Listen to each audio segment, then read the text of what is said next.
கர்த்தரும் இரட்சகருமாகிய இயேசு கிறிஸ்துவின் நாமத்தினாலே பிரிஸ்பல் மினிஸ்ட்ரி சார்பாக உங்களை சந்திப்பதில் மிகுந்த மகிழ்ச்சி அடைகிறேன். இன்றைக்கு கர்த்தர் நித்தமும் நம்மை நடத்துவார் என்பதை குறித்து தியானிப்போமா? ஏசாயா 58 அதிகாரம் 11 வசனத்தில் கர்த்தர் நித்தமும் உன்னை நடத்தி மகா வறட்சியான காலங்களில் உன் ஆத்துமாவை விருத்தியாக்கி உன் எலும்புகளை நிலமுள்ளதாக்குகிறார். நீ நீர்ப்பாய்ச்சலான தோட்டத்தைப் போலவும் வற்றாத நீரூற்றைப் போலவும் இருப்பாய் என்று சொல்லப்பட்டிருக்கிறது. ஆம், கர்த்தர் நித்தமும் உன்னை நடத்துகிறார் என்று சொல்லப்பட்டிருக்கிறது.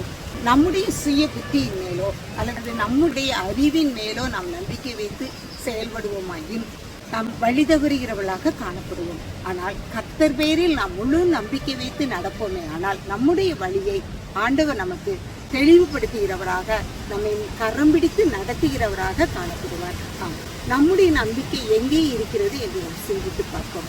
எப்படியாக ஒரு நாணயத்திற்கு இரு பக்கங்கள் இருக்கிறதோ, பகலும் இரவும் மாறி மாறி தோன்றுகிறதோ, அதுபோலதான் வாழ்க்கையிலே நன்மையும் உண்டு, தீமையும் உண்டு. எப்பொழுதும் சந்தோஷமா இருக்கிற யாரையாவது நம் உலகத்தில் பார்க்க முடியுமா? முடியவே முடியாது. வாழ்க்கை இரண்டும் கலந்ததுதான். அதுபோல நம்முடைய வாழ்க்கையிலும் நாம் நன்மையையும் சுதந்திரித்துக் கொள்வோம், தீமையையும் சுதந்திரித்துக் கொள்கிறவர்களாகத்தான் காணப்படுவோம். நம்முடைய வாழ்க்கையில இன்பமும் கலந்ததுதான் வாழ்க்கை. இந்த வாழ்க்கையில நாம் கர்த்தரை பற்றி பிடிப்போமே ஆனால் அந்த துன்பமான நேரத்தில் கூட அவர் நம்மை வழிநடத்துகிறவராக இருக்கிறார்.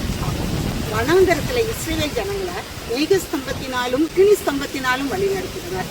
இயேசு சுவாமி பிறப்பை பார்க்க வந்த வான சாஸ்திரிகளை நட்சத்திரங்கள் மூலமாக வழி நடத்துகிறார். இன்று நாமும் அவரோடு கூட இருக்கும் பொழுது உறுதியாய் அவரை பற்றி கொண்ட மனதை இறைவன் பூரண சமாதானத்தை அடைவான் என்ற அந்த வேத வசனத்தின்படி உறுதியான நம்பிக்கை அவர் மேல் நாம் வைத்திருக்கும் பொழுது அவர் நம்மை கரம் பிடித்து வழிநடத்துகிறவராக காணப்படுகிறார். சங்கீதம் 48:11 இந்த தேவன் என்றைக்கும் உள்ள சதா காலங்களிலும் நம்முடைய தேவன் மரண பரியந்தம் நம்மை நடத்துவார் என்று சொல்லப்படுகிறது.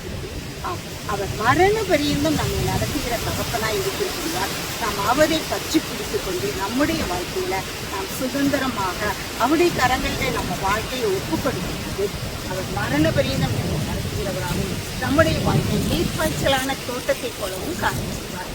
கர்த்தர்தாமே இந்த வார்த்தைகளை ஆசீர்வதிப்பாராக. ஜெபம். எங்களை அளவில்லாமல் நேசிக்கிற அருமையான தகப்பனே, நன்றியோடு துதிக்கிறோம்ப்பா. நீ நித்தமும் எங்களை நடத்துகிற தகப்பனாக, எங்களை வலது கரத்தினாலே தாங்கி பிடிக்கிறவராக, தோளின் மேல் எங்களை சுமக்கிறவராக, நீ ஒன்றையும் விளங்க செய்கிறவராக எங்களை வாழ்க்கையை நடத்தி தாரும்ப்பா.